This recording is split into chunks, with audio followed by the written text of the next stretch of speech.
Radijski misijon od 6. do 12. aprila. Gospod, pomnoži nam vero.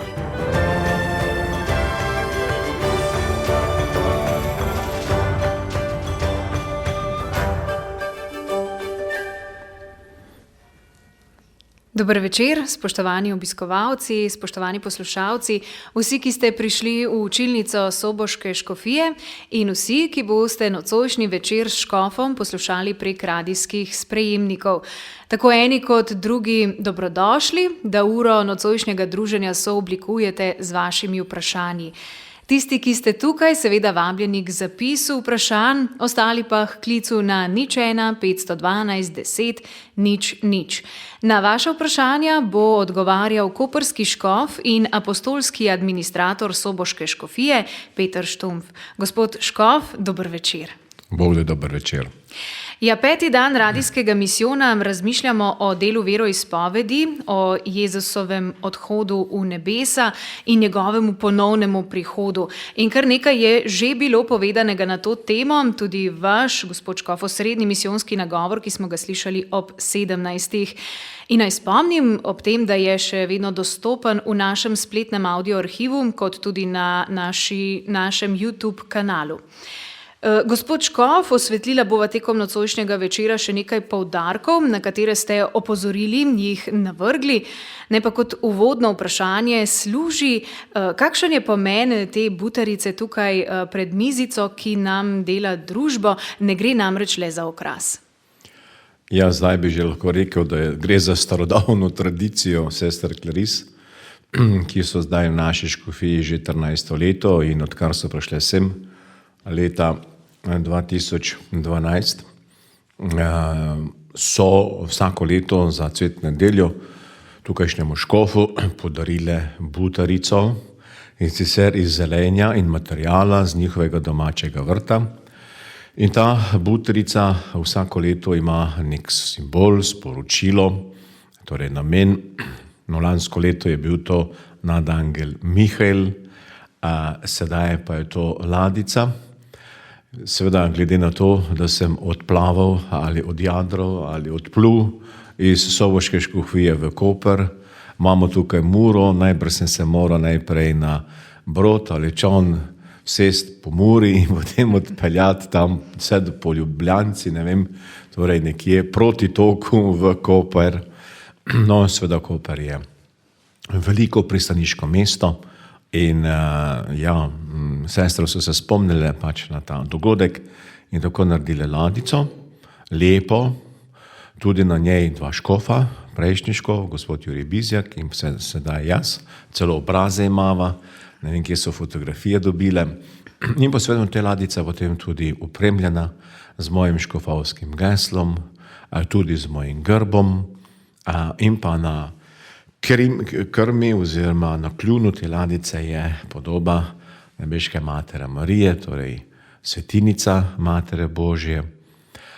In ta ladica pluje in išče svojo varnost, svojo smer in najde med dvema stebroma, mogočnima stebroma, ki pomenita Evharistijo in pa Marijo. In tukaj je ta ladica varna. No in kaj pomeni ta ladica? Pomeni cerkev, ki jo vodi papež, škofi, duhovniki in seveda na krovu te ladice vse Božje ljudstvo. Torej ena taka lepa popotnica, lepo darilo. Ja. Gospod škof, o veroizpovedi se bomo nocoj pogovarjali, ta bo v ospredju in pravzaprav gre za molitev, ki nekako strne bistvo našega verovanja, a ne sploh, ko rečemo, da je šel Jezus v nebesa in sedi na desnici očetovi.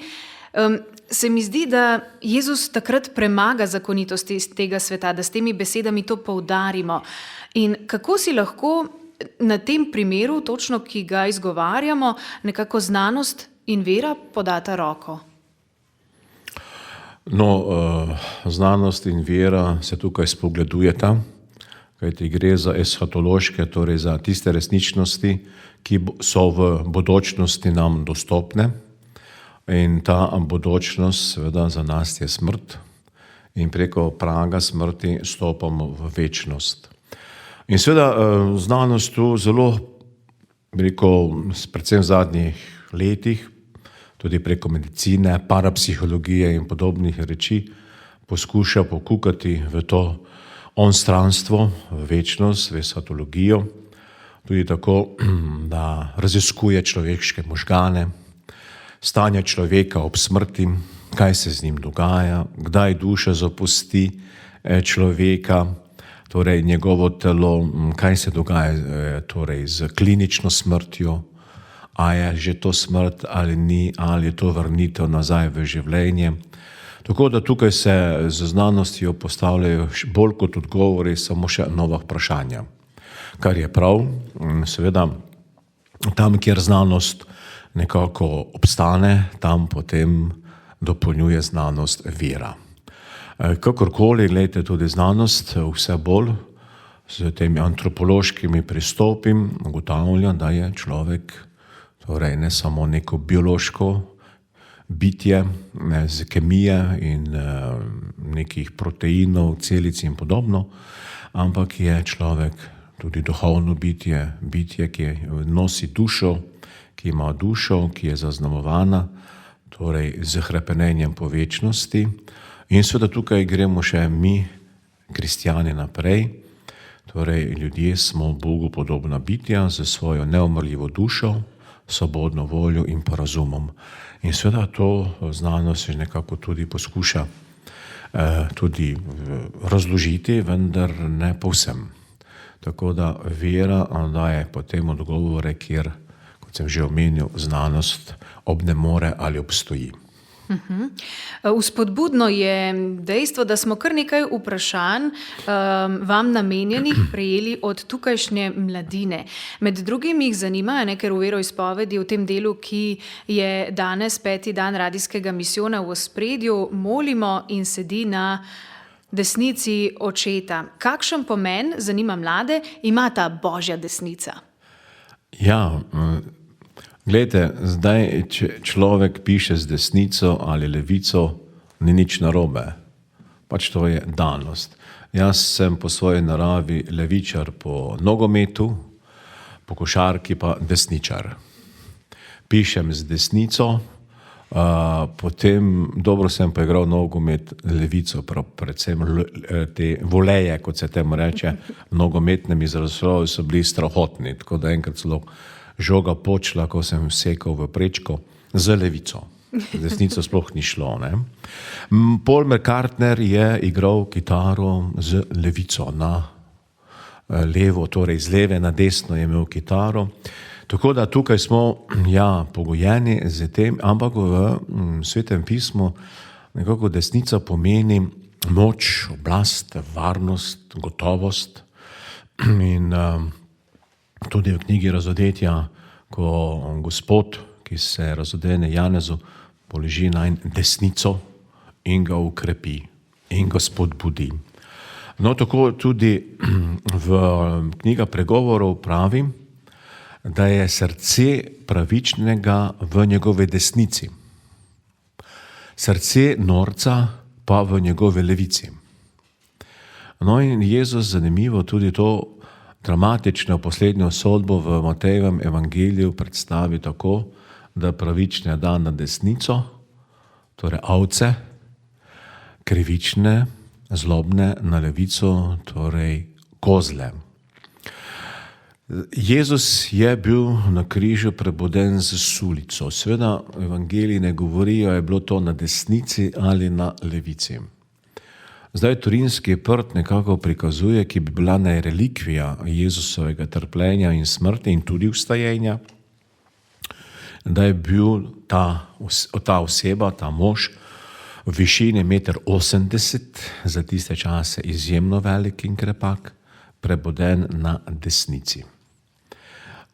Rubens, recimo slikar, prikazuje Jezusa kot prebodenega na levici. Torej gre za eno tako sporočilo tudi Svetega pisma, pa tudi pozneje patristične tradicije, da pač desnica bi v tem pomenu, kar se tiče pravičnosti, naj imela neko prednost. Ne. To seveda potem se tudi kulturološko zelo vzpostavilo, pozneje tudi v te naše odnose, recimo poroke, ne, žena je na moževi desnici. Tudi potem protokolarno se, seveda tudi ko gre predsednik države in sprejema gosta, ga postavi na svojo desnico. Absolutno to recimo velja za angleško princeso oziroma kraljico, kjer ima vse povsod absolutno prednost ona v desnici. A potem mi dva prav sediva? Ne, zdaj ne sediva prav. Torej, glede na moški in ženski spol, ne, absolutno sediva narobe. Ampak glede na škofovsko, rekel, službo in dostojanstvo, pa sediva prav. Aha, dobro. Preko ekleziološko sediva prav, antropološko pa narobe.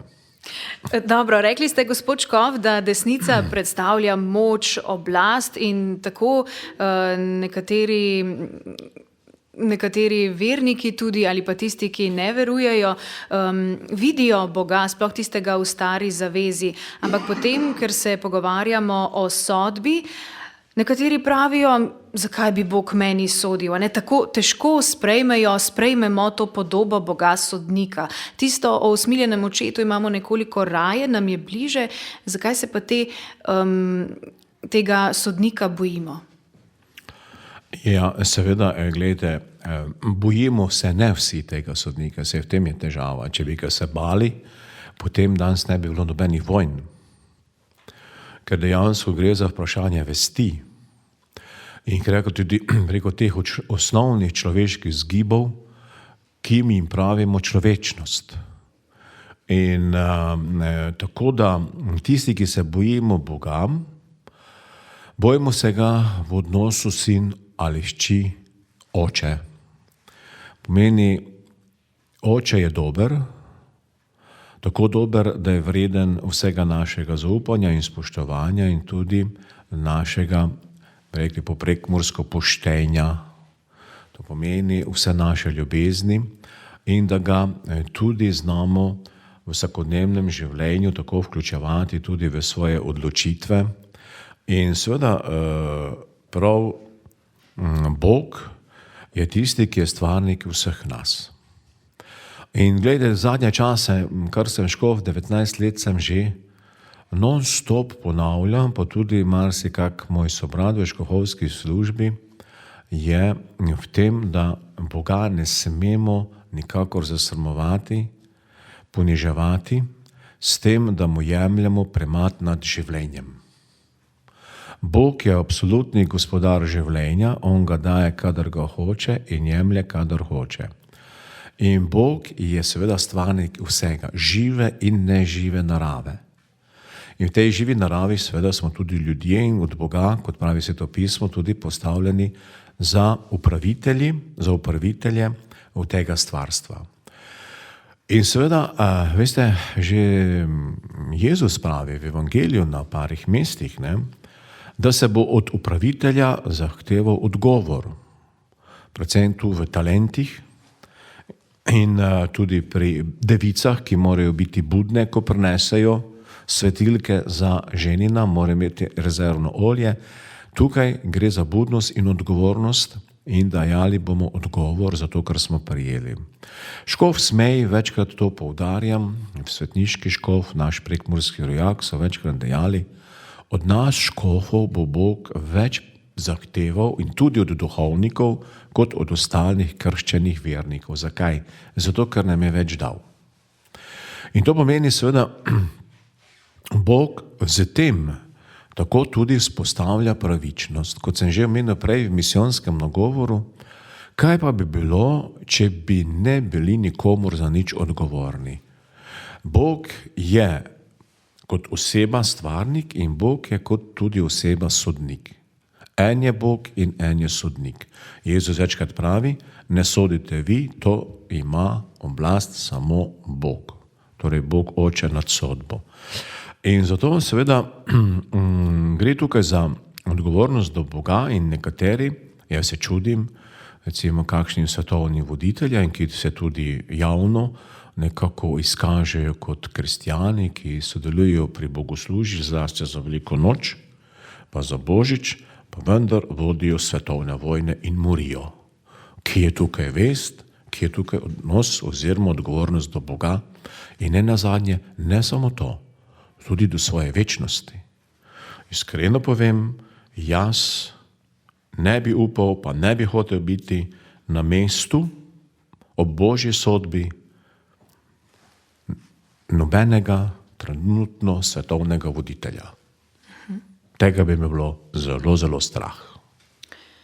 Raje sem čisto zadnji človek na svetu, nepomemben, samo da ob sodbi obstanem. Dve vprašanji sta se mi porodili pri vašem govoru, in sicer, zakaj samo Bog Oče ve, kdaj bo druga sodba, če sta pa eno z Jezusom? In pa še nekaj, kar mi je ušlo, ampak bova potem nadaljevala. Ja, to je zelo težko vprašanje, ki ga lahko samo predvidevam. Tudi jaz ne vem. Če Jezus ne ve, kdaj bo sodba, tudi jaz ne vem, zakaj to Bog Oče ve. Lahko je tukaj seveda v bistvu ta odnos očeta in sina. Mi vemo, je že danes zjutraj gospod Aljaž Baša dobro povedal v svojem nagovoru na Radiu Ognjišče, da sin ne ve vse, kar misli oče. In to je včasih dobro, ker ti oče stvari premisli in potem pelje naprej tudi v dobro sina in domačije in podobnih reči, ki so povezane z domačijo. Ampak jaz ne bi dejal, da je v tem odnosu toliko oče-sin odnos nejasnosti, nerazčiščenosti, ampak preprosto niti sina najbrž ne zanima, kdaj bo ta sodni dan, ker sin je že na križu opravil tisto, za kar ga je oče poslal. In poslal ga je tja na križ, zaprosil ga je pravzaprav, naj gre na križ za nas, da bi nas tam iz ljubezni upravičil za nebesa. Za sina je najpomembnejše to, da bi mi se zveličali oziroma da bi dosegli večno življenje. Pa potem ob koncu časov, da bi vse stvarstvo kot novo nebo, novo zemlja doživelo to prečiščenje v polnosti ognja Božje ljubezni, kot sem že prej dejal, da je že tudi Pavel dejal, da se v ognju Božje ljubezni skalimo in prečistimo za vse, kar pred Bogom ne obstane oziroma ne more obstati. Tako da časi in vekovi so očetovi, oblast pa je sinova.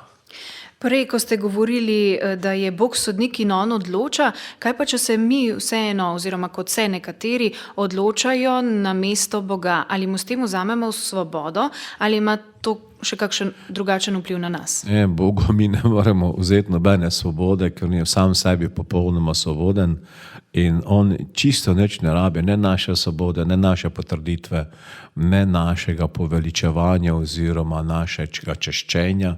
Bog je sam sebi popoln in če hoče mogoče malo bolj vsakdanje, sam sebi tudi zadosten.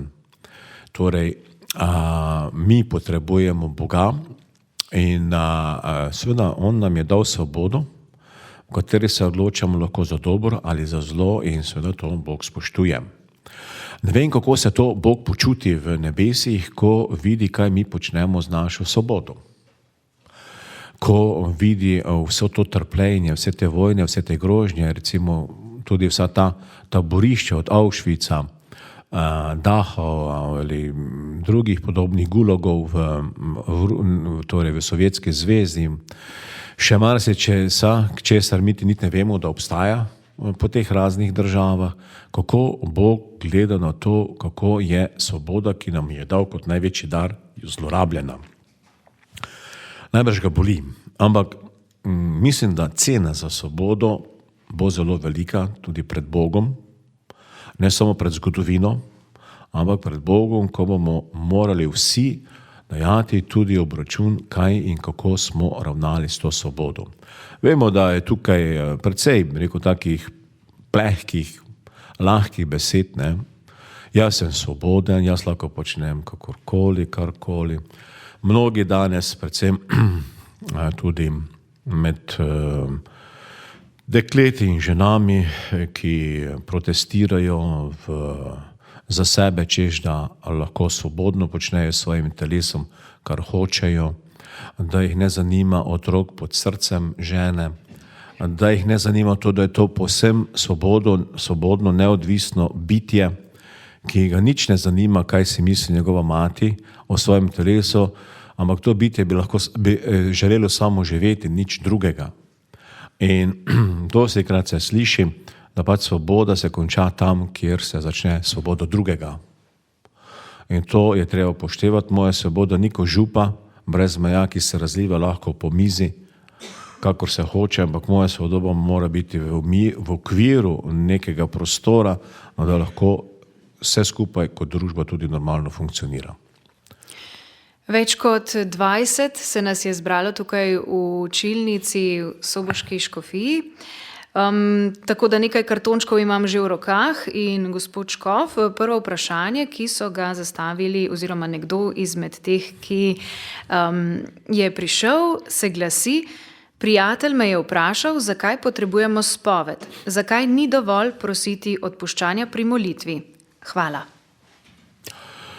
No, spoved je dar vstajenja.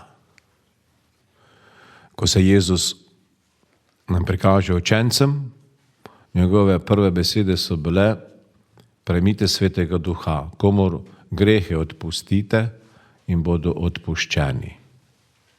Komur zadržite in bodo zadržani. Torej, spoved je sakrament, ki je dar vstajenja. In že Jezus, ko je odpuščal grehe, so se farizeji nad njim zelo pohujševali, kaj se ti delaš Boga, kaj ti samo Bog lahko odpušča grehe. Ampak Jezus je v svoji božanski moči, kot stali Gospod, to svojo oblast prenesel na svoje prijatelje, torej na apostole, torej duhovnike, škofe, da to njegovo oblast ljubezni tudi izvršujejo med seboj in pa seveda tudi do vseh, ki k temu sakramentu pristopajo. Torej, spoved je sakrament, seveda, ki zahteva precej korajže.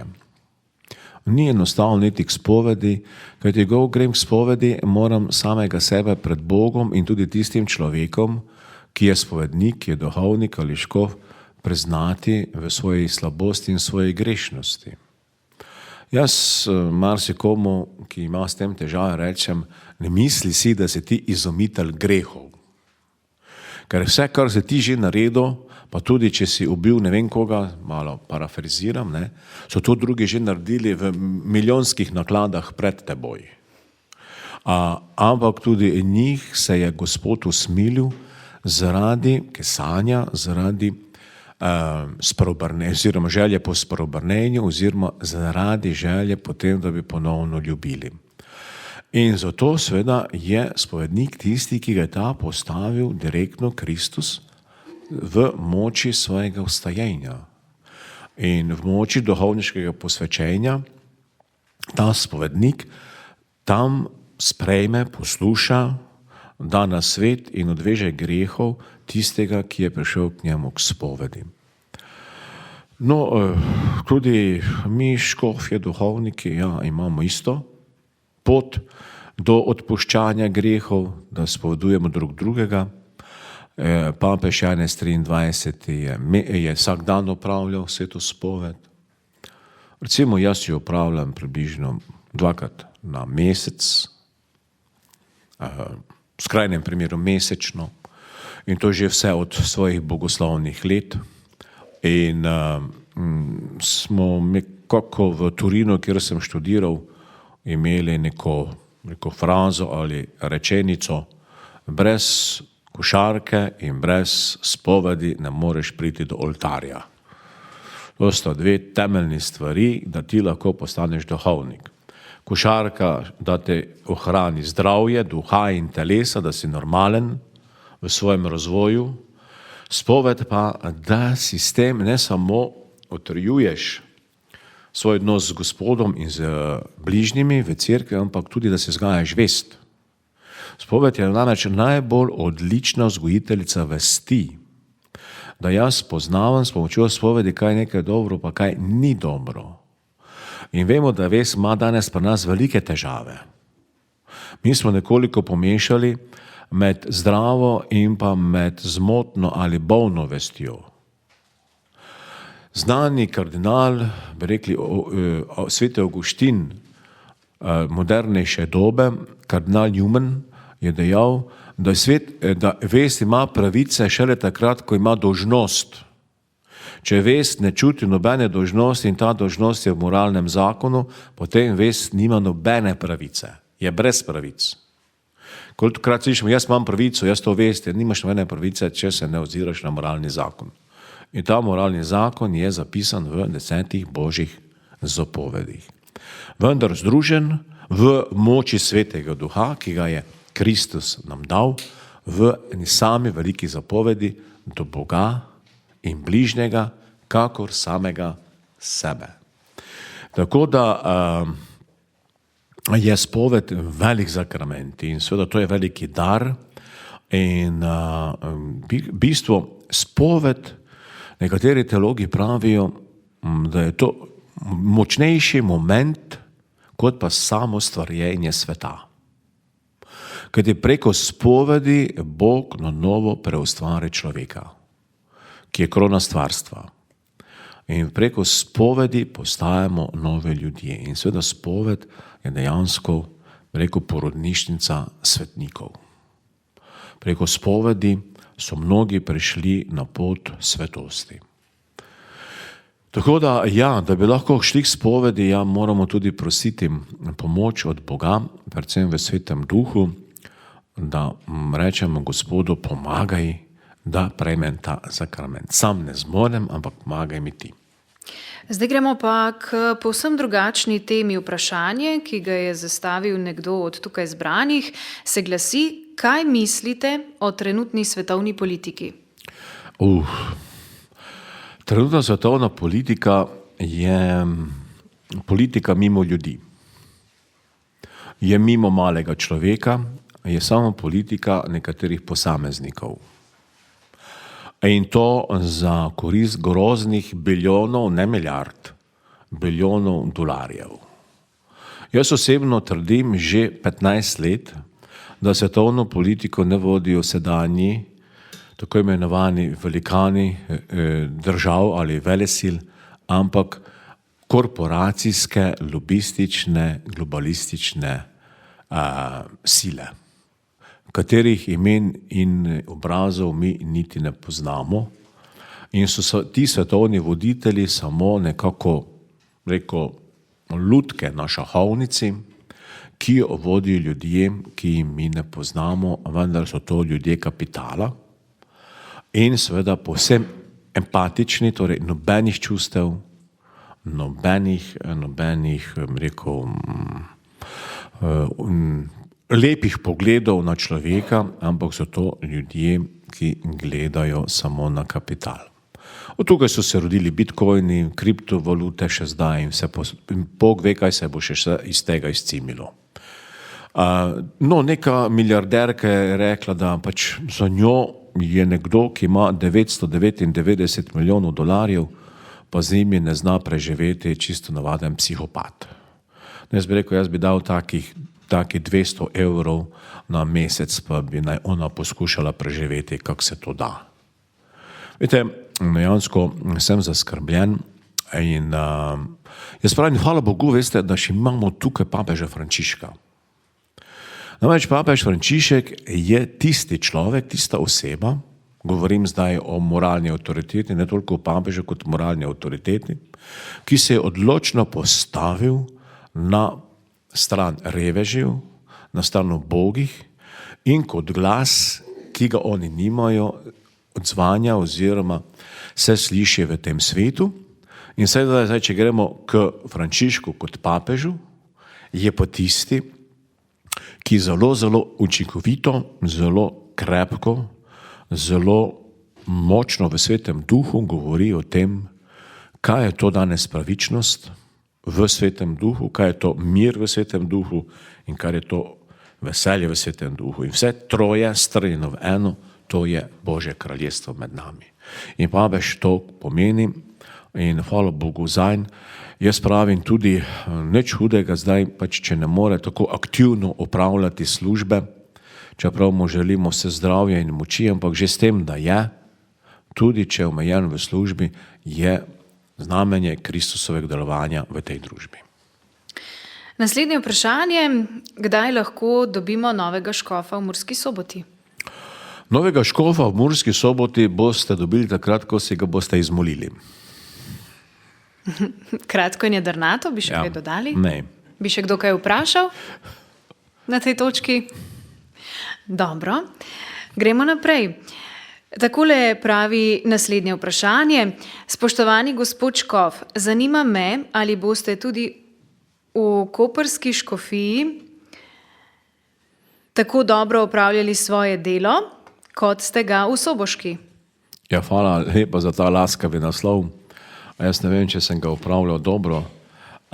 Moram pa reči, da sem ga pa upravljal v svoji vesti, kar bi se lahko rekli po najboljših močih, ki sem jih pač zmogel.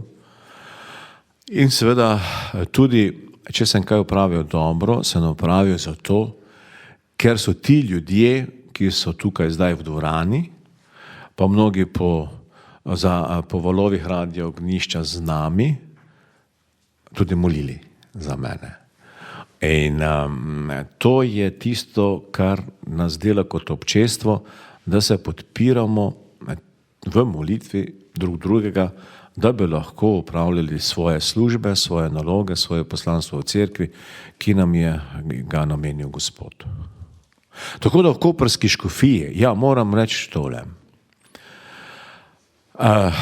Me sprašuje, kako je zdaj v koprski škofiji po 2 mesecih. No, kot zanimivost, v 2 mesecih sva z gospodom tajnikom Blažem napravila 10.000 kilometrov. In to po škofiji in pa seveda na 2-3 tedne iz Kopra sem v Soboto, ker še opravljam kot administrator to škofijo in potem se treba vrniti nazaj. Tako se bom tudi jutri vrnil nazaj v Koper, kajti cvetna nedelja je pred nami. V soboto že imam srečanje in mašo z birmanci na neki župniji. Ponedeljek imam stalni svet Slovenske škofovske konference v Celju in se vrnem nazaj in tukaj v torek dopoldne ob 9. potem skupaj z duhovnikom obhajam svetomašo in potem se popoldne v torek vrnem v Koper in imam potem v sredo poslanico velikonočno po RTV Koper in Radio Koper.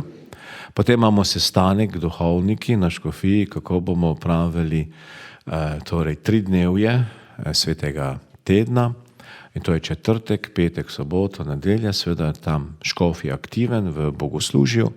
Ponedeljek imam potem prvo birmo, popoldne svetomašo na Markovcu v Kopru ob 60-letnici Revije Ognjišče in 30-letnici Radio Ognjišče. Tako da, gledajte, dinamike je veliko. In moram reči, da so me na Primorskem zelo lepo sprejeli z ljubeznijo, z spoštovanjem, z veseljem, s hvaležnostjo, da sem prišel. Kamorkoli pridem, tako duhovniki, kakor tudi verniki. In v nekem srečanju sem dejal, če so imeli slučajno kakšen referendum na Primorskem, da so se zmenili, kako sprejeti tja soboškega škofa. Pa so se smejali, pravi, ne, nismo imeli referenduma, nekako smo vas sprejeli z srcem.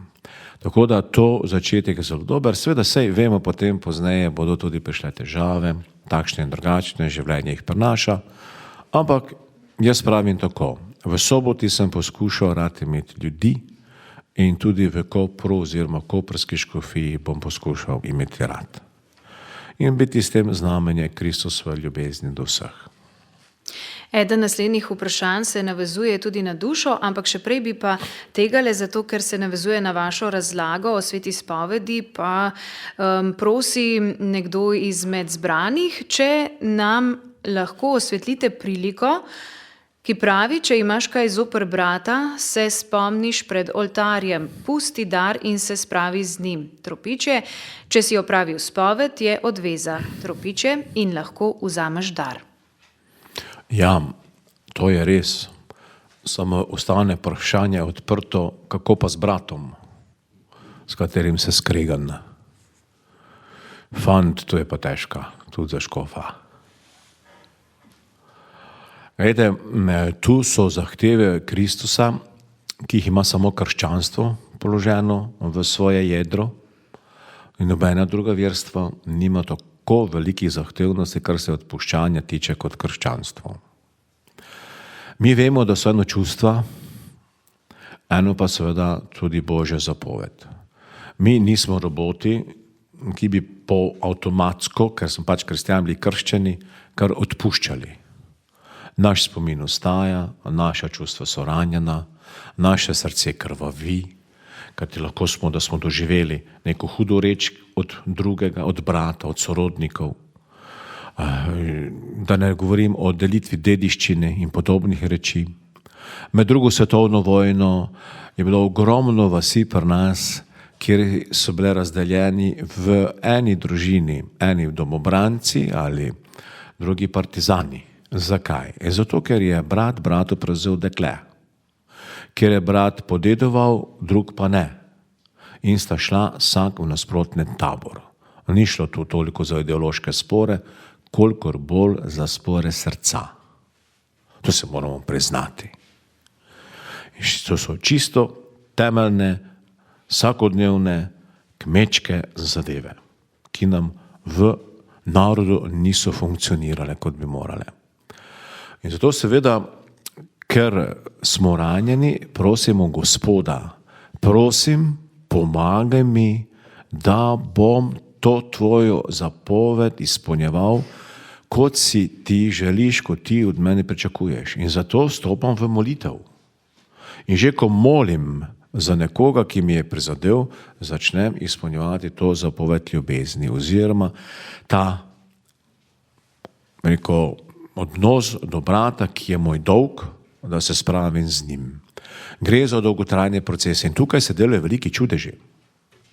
Jaz sem doživljal tudi v moji novi maši leta 1990, ko smo prišli na mojo novomašo in tudi na novomašno ohcet ljudje, ki so bili med seboj hudo skregani in so rekli, zdaj pa tako, ne moremo biti skupaj pri isti novomašni mizi in oltarju skregani, zato nekaj naredimo, da se med seboj spravimo. Torej, tukaj so veliki procesi in če stopimo v ta proces, potem smo že tudi upravičeni kiti oltarju in tam darovati svoj dar, konkretno obhajati sveto mašo in iti k svetemu pojilu.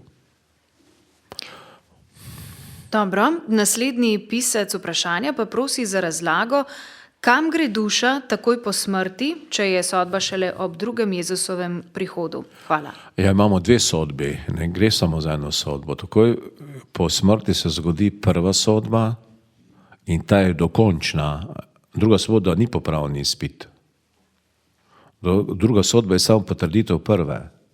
Torej, takoj po smrti gre duša pred Boga. In kaj se tam zgodi? To nekoliko pogrešam tudi v naših razmišljanjih, predvsem teoloških. Duši se vrne, duša pridobi nazaj popolno spoznanje, ki ga je izgubil prvi človek v raju, ko je grešil. Adam in Eva sta namreč izgubila popolno spoznanje. Kaj to pomeni popolno spoznanje? Spoznanje dobrega, spoznanje Boga, spoznanje sebe takšen, kot sem, ne takšen, kot mislim, da sem, ampak takšen, kot v resnici sem. In duša takrat spozna sebe takšnega, kot je pred Bogom. In seveda tudi sprejme sodbo od Boga za večnost, torej za nebesa, ali celo za vice. Torej prva smrt oziroma prvo srečanje z Bogom daje možnost vic, ali pa nažalost Bog ne daje za pogubljenje. Torej duša sama spozna, da je Božja sodba do nje popolnoma pravična in to sprejme. In seveda Zdaj, kaj smo v življenju bili, kakšni smo v življenju tudi bili do drugih ljudi, kaj smo počeli, ali smo to delali iz ljubezni, ali iz navade, ali iz znuje, kar smo pač delali. Ali sem bil duhovnik samo zaradi, ker sem bil duhovnik, ali sem bil duhovnik zaradi vere in ljubezni, ali je mož ženo ljubil zato, ker je v njej videl Kristusovo podobo in podobno. Vse to se bo že ob smrti, torej po moji smrti, zelo, zelo krepko stehtalo. In vidite, govorimo o dveh smrtih. Ne? Prva in druga smrt. Prva smrt, jaz v stolnici, v Kopru, ko grem za krstijo, imamo zelo zlizan prak. In to so stoletja, ki so sprejemala preko tega praga ljudi v cerkev. Vse imamo tudi drugod po Sloveniji, mnogo cerkva in kapel, ki imajo zlizane prage. Ampak mimo tega praga ne moreš v cerkev, čeprav je zlizan. No in takšen zlizan prag je smrt. Ampak preko smrti, kot je bilo že rečeno, tudi večkrat danes v cerkvi, gospod Goran Kuhre o tem pridigal, pa Aljaž Baša o tem govoril, preko smrti torej moraš umreti, da lahko se srečaš in da lahko doživiš oziroma da se lahko počestvo z Bogom. Se sam Bog pravi Mojzesu, ne moreš me videti, ne da bi umrl. Ker ti gre za veličastje Boga, ki je tako veliko, da ga živi človek tukaj na zemlji ne more enostavno prenesti, ker smo premajhni, prešibki. Meni so včasih otroci dejali, gospod, mi bi radi videli Boga. Jaz sem rekel, ok, se zmenimo. Ja, kako? Smo jo zopet čudno gledali, sem rekel, gremo iz učilnice ven, zdaj pa vsi brez sončnih očal gledamo sonce. Jo, gospod, to pa ne ve, to pa ne gre, bomo slepeli. Jaz sem rekel, no, glejte. Pa vi bi radi gledali tistega, ki je ustvaril ta bogi prašek, ki tam gor sveti na nebu. Veste, koliko je takšnih sonc, ki so tisočkrat in tisočkrat večji od našega sonca, pa je ustvaril Bog in bi vi radi gledali Boga. To je preko katehecka prispodoba. Ne? Tako da Bog je neizmeren in seveda zato seveda tudi tega našega Boga, ki je vsemogočen, ga seveda imamo v srcu. In zato mi smo prebivališče Boga. Z svetim krstom smo bili zaznamovani za prebivališče Boga in kot taki, ker smo prebivališče Boga, se imenujemo eklezije, zbrani v občestvu verujočih in kot taki seveda tudi potem se imenujemo cerkev in zaznamovani smo za večnost z svetim krstom. No, druga smrt, tista je nekako pa bolj, bi rekel, ja, knjiga Razvetja govori o tem, da bo druga smrt vržena v ognjeno jezero. Torej, druga smrt pomeni pa pogubljenje. Torej, smrt, kjer več ni vrnitve v ničesar, kar bi lahko bilo dobrega, večnega in blagodejnega. Glejte, mi umiramo zdaj do sodnega dne, ampak ko bo nastopil tisti dan, najbrž bodo še nekateri živi. In bodo tudi oni umrli, medtem mi bomo postali iz grobov. Ne? Torej, tudi tisti bodo umrli, ampak potem bo nastopila druga smrt, kjer bo pa dokončna smrt, ki pomeni trajno ločenost od Boga, od življenja. Ja, tudi glede pekla, ne? Mi bomo s telesi ostali iz grobov? Tako, s telesi, hvala, da ste me na to še vrnili. S telesi bomo ostali z grobov v drugi smrti. Poveličanimi telesi, takšnimi telesi, kot je imel Jezus ob svojem stajenju. Namreč o prvi smrti gre samo naša duša ali naše življenjsko počelo, torej počelo naše osebnosti gre pred Boga v sodbo. Ob drugem stajenju pa se bodo zbudila tudi naša telesa. Upepeljena, raztrošena, zakopana tako ali drugače, zmetana v ne vem kakšne čopore in grabe in grobnice in, oprostite, grobišča, sedaj še nepokapanih milijonih ljudi po raznih grabah in tako naprej. Vsa ta telesa bodo ostala k življenju. Tako, če je Bog uspel skupaj sestaviti človeško telo iz dveh celic, ne, in moje telo ima nekaj krepko čez 100 kil, in bo to vse enkrat razpadlo, bo tudi ob koncu časov tudi iz nič tako rekoč nazaj sestavil telo, poveličeno telo, ki ne bo več podvrženo smrti, bolečini, trpljenju, žalosti in tako naprej. Tako, zakaj? Takrat se bosta duša in telo združila v enost. Človek ne more biti ločen, ni dualizma, ampak človeška oseba je samo oseba v telesu in v duši, kar seveda se bo zgodilo ob koncu časov. Tako da ja, smo od očakanja, od tega trenutka smrti do tistega končnega poveličanja oziroma trenutka sodnega dne. Namreč tukaj je še nekaj, ne? Kaj bo z stvarstvom, kaj bo z našo zemljico, kaj bo z planeti in tako naprej. Kar Bog ustvari, ne uniči. Bog ob drugem prihodu ne bo delal popravnega izpita za sfalirano stvarstvo, ki smo ga mi uničili s svojimi vojnami, ekologijami ali neekologijami, sovraštvi, svojimi grehi, ne. Vse to bo prečiščeno v ognju ljubezni in bosta ustvarjena novo nebo in nova zemlja. Mi temu rečemo lahko preprosto z besedo raj. Seveda, v razodetju nam je to predstavljeno že kot Novi Jeruzalem, novo mesto, prebivališče Boga med ljudmi. Seveda, vse to, gledaj, kar beremo v Svetem pismu o nebesih, o Novem Jeruzalemu, vse to, moram poudariti, je napisano tako, da lahko razume naš Ampak kaj so to nebesa, se mi ne moremo nikakor predstavljati. Nikakor. Nebesa so namreč sam živi Bog. In kdor je v nebesih, je v Bogu in Bog je v nebesih in Bog je povsod. Pravimo tudi, da je že Božje kraljestvo, ne, že tukaj med nami, ampak v razvoju. Dokončno stanje nebes oziroma Božjega kraljestva se bo zgodilo ob koncu sveta. In zato gledajte, da so nebesa nekaj tako velikega, da je moral Bog v Jezusu Kristusu umreti na križu, da bi mi lahko prišli tja, je to res, res pretresljiva reč. Da je Bog sam umrl na križu, da bi lahko mi prišli v nebesa. Bog sam sebi recimo ni dovolil nobenega bypassa, nobenega ovinka, nobene olajšave, zato, da mu ne bi trebalo umreti, pa bi mi vseeno prišli v nebesa. Ne, Bog je šel do konca v svoji ljubezni.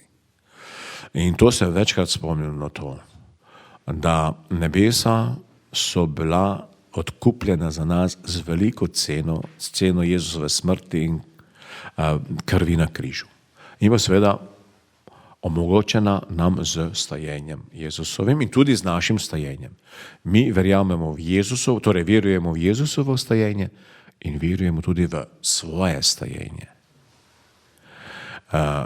To ni nobena krščanska vera, če mi ne bi verjeli v svoje stajenje od mrtvih. Potem to ni krščanska vera.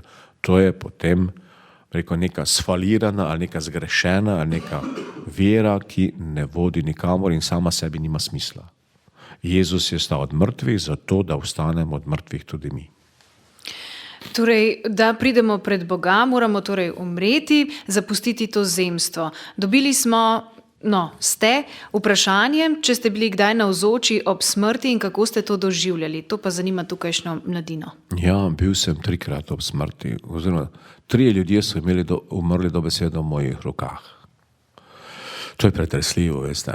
Bil sem še bogoslovec na Rakovniku leta 1989 in me je še ločilo pol leta do nove maše. Bil sem že diakon, bilo je meseca decembra.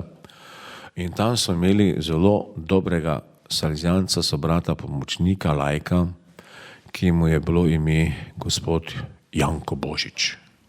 To je bil čudovita osebnost, spoštovan krojač in je bil vrhunski krojač za talarje.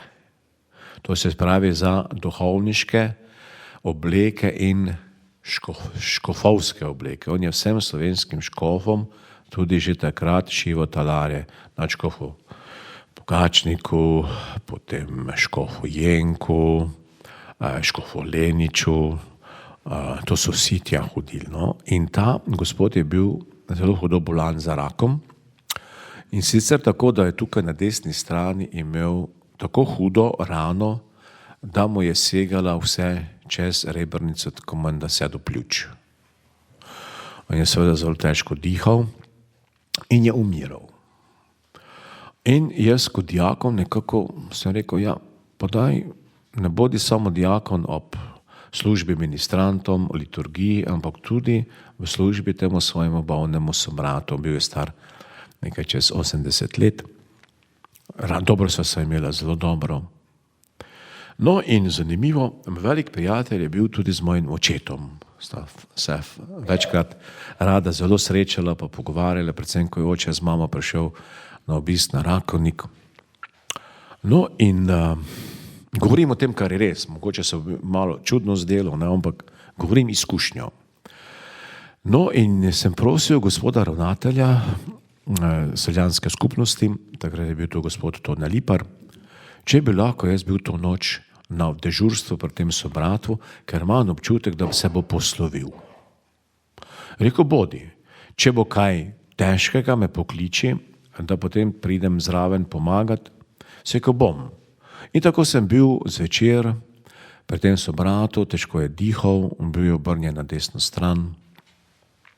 Potem pa tam v polnoči je začel težko dihati, pa redko dihati, ampak težko. In se rekel, prihaja trenutek. In sem vzel iz žepa tole podobico, gledajte, kakšna je. To je 36 let stara podobica Marije Pomočnice in sicer z blagoslovom Marije Pomočnice, ki ga je delil sveti Janez Bosko svojim sobratom Salezjancem in z njim delal čudeže. In seveda, gospod Božič je že sprejel vse zakramente, torej sveto spoved, bolniško maziljenje in sveto upojilo.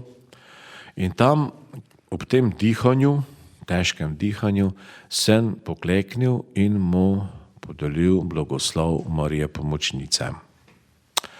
In ko sem mu ga podelil, ko sem končal, je nehal dihati. Se je preselil.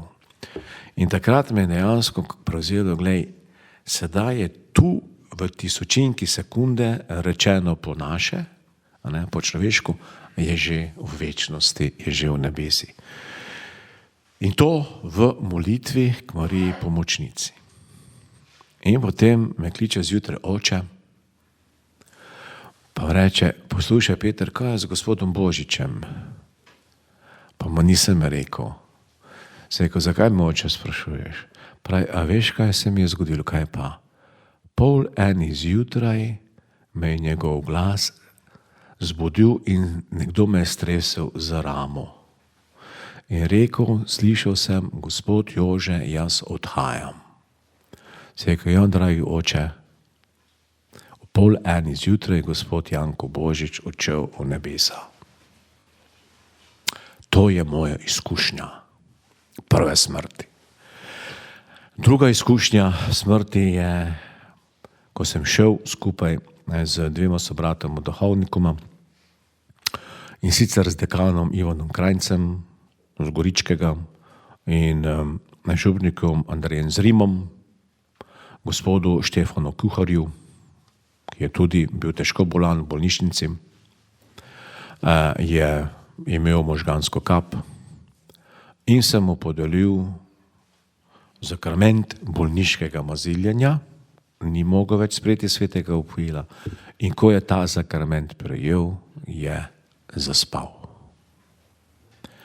In tretji moment smrti je pa moja krstna botra iz Lendave, draga botrica Majda Horvat, torej žena od mojega strica Gustija. Ona me je nesla k krstu, ona me je spremljala k prvemu upojilu, ona je bila zraven, ko sem bil pri sveti Birmi, ona je bila zraven pri mojih prvih in večnih redovnih zaobljubljah v salezjanski družbi, ona je bila zraven pri mojem duhovniškem, diakonskem posvečenju še prej, ona je bila zraven pri mojem škofovskem posvečenju in je tudi hudo zbolela je imela tudi kap in sem šel, prosil gospoda kaplana takrat, Aljaža tukaj Bašu, če bi lahko šel predvideti, podeliti bolniško maziljenje, kajti jaz sem bil odsoten, nisem bil takrat v škofiji in ji je podelil bolniško maziljenje. Potem sem se pa vrnil in hitro pohitel k njej. Tam je bila tudi hčerka zraven, seveda jokala, sva molila in sem jo držal za čelo.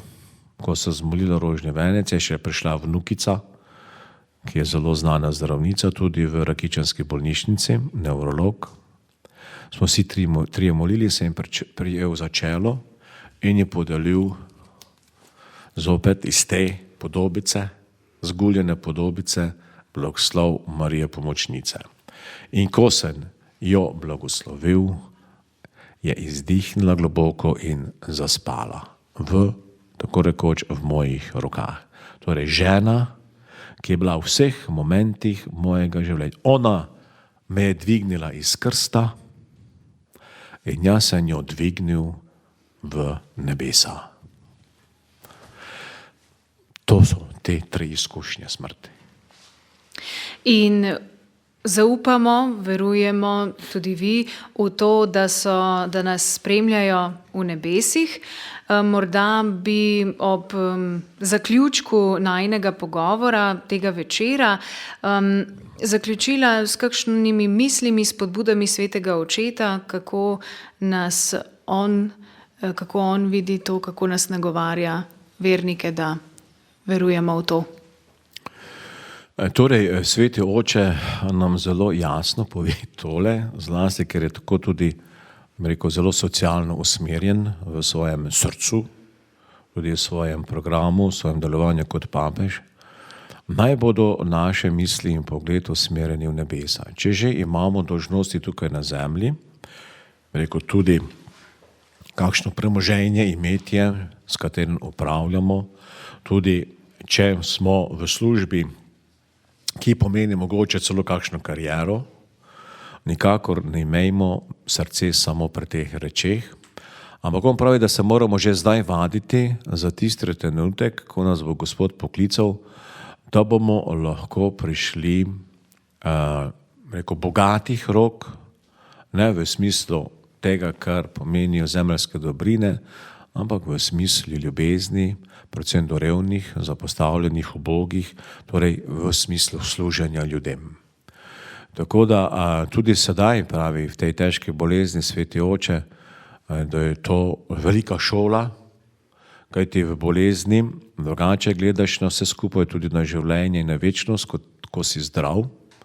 Veste, poznam kar nekaj tudi zelo hudo bolnih bolnikov, onkološko bolnih, torej na onkoloških boleznih. In mi rečejo, veste, te skrbi, ki jih imate vi, kot škof ali pa drugi ljudje, to za mene več ne obstaja. Za mene je samo še to, ali bom današnji dan lahko še preživel ali ne. Za mene je to, ali bom lahko še jutri vstal ali ne. Teden naprej za mene ne obstaja. Obstaja samo ta dan, ki ga danes živim. In ta dan hočem živeti v polnosti, veselju, ljubezni in hvaležnosti, da ga še živim.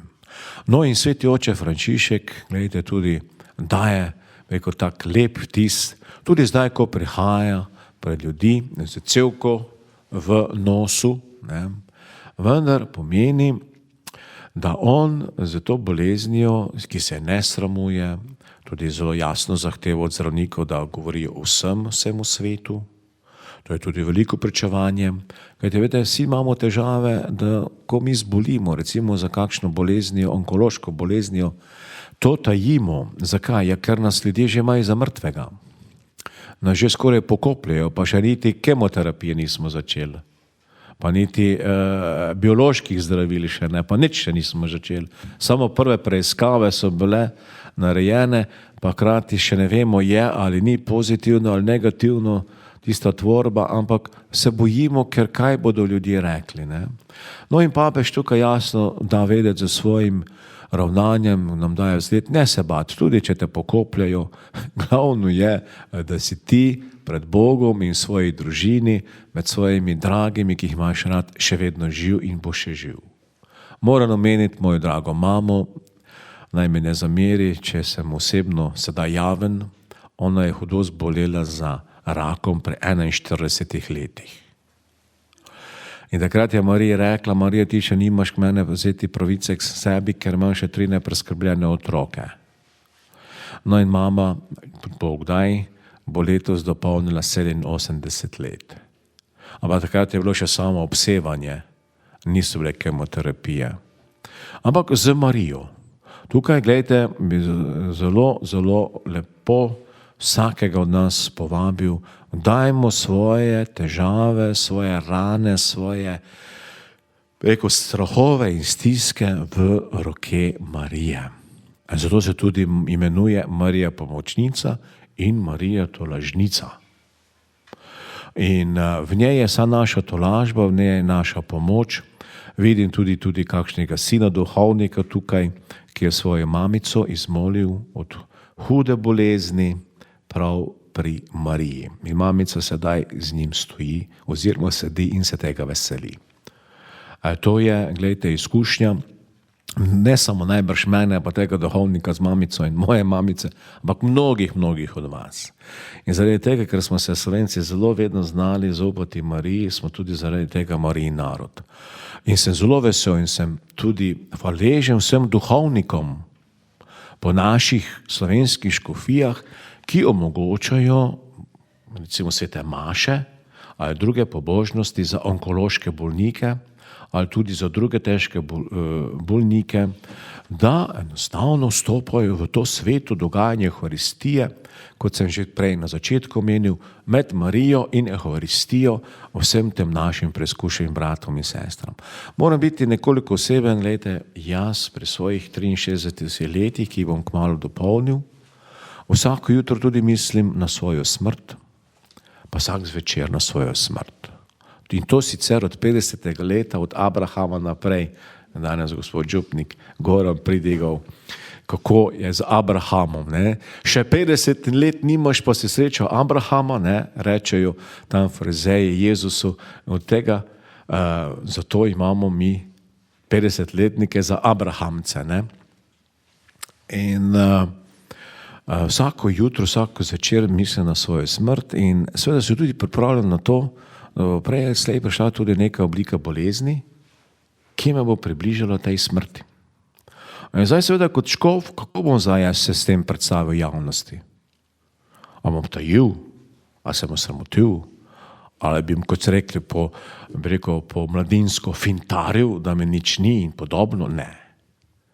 Enostavno, ponižno, predano, kot vsi ostali bolniki. In predvsem v zaupanju Jezusovo in Marijino pomoč. In tukaj pravim, ponavljam, papež Frančišek je tukaj lepa šola za vse nas. Gospod škof Peter Štumpf, tekom tega večera mi je na misel prišel pogovor z eno izmed ameriških teologin, ki je govorila o kraticah JHVH, ki se v Stari zavezi je označevala ime za Boga Jahve. In to naj bi se izgovorilo kot vdih in izdih, torej brez premikanja ustnic in jezika. Jahve, ne? Kar bi pomenilo, da kot človek, kot dojenček, ko prvič zadiha in zadnjič izdihne, izgovori Božje ime. Torej je on naš začetek in konec. In s to mislijo, gospod škof Štumpf, tudi zaključujemo nocojšnji večer. Hvala za vse odgovore in razmišljanja ter tudi izkušnje. Hvala lepa vam za lepo druženje, tako vam tukaj kot voditeljici te lepe oddaje, kakor tudi vsem prisotnim tukaj v dvorani in v sprejemnikih Radio Ognjišče. Združujem 2 škofovski gesli. Ponovno, kot sem v svojem ustoličenju ali umestitvi za škofa v Kopru to napravil, torej škofa Jurija in moje škofovsko geslo, pogum vsa ljudstvo deželi, z nami je Mati Marija. Hvala tudi vam, dragi obiskovalci, dragi poslušalci, da ste sooblikovali večer, ki sem ga vodila Maja Morela. Radijski misijon od 6. do 12. aprila. Gospod, pomnoži nam vero.